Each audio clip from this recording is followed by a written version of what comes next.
Ahoj, rád bych vám ukázal, jak zrychlit váš MacBook. Já používám operační systém Monterey a intelovský čip.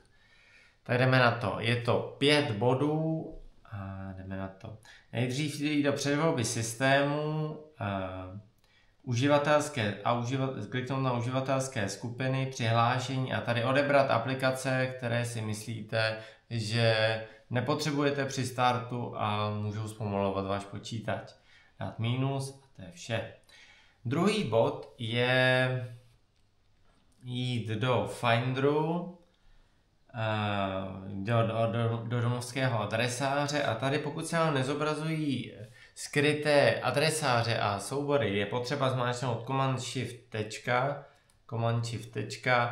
a skryté adresáře a soubory se vám zobrazí. Jít do knihovny, caches a tady například do Safari. Já už jsem to před chvílí smazal tuto složku, ta už je prázdná, ale pokud se v této složce zobrazují nějaké adresáře nebo soubory, je potřeba je smazat. Command Backspace. Tak. Další třetí bod je jít do nastavení a vypnout vizuální efekty pro dock. Jít do nastavení předvolby, dock a tady dát vypnout animace při otvírání aplikací a automaticky skrývat, zobrazovat dock.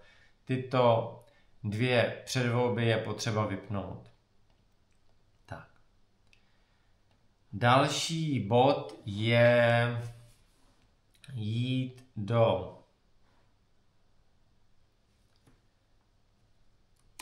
Spotlightu a dát Activity, Monitor Activity a tady se podívat, jaké konkrétní operace zpomalují tento MacBook. Seřadit si je podle CPU a nebo podle paměti. Tak, to je další bod. A další bod je restartovat MacBook jednou týdně, to je už klasika, jak jsem říkal v minulém videu pro Windows, je potřeba ty stroje občas restartovat, aby pracovaly rychleji. Při tom restartu vlastně, Apple se restartuje takto, kliknu na ikonu a dám restartovat tady.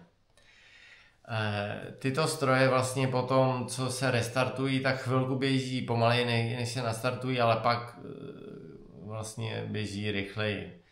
Budu rád, když dáte like a budete odebírat. Mějte se. Čau.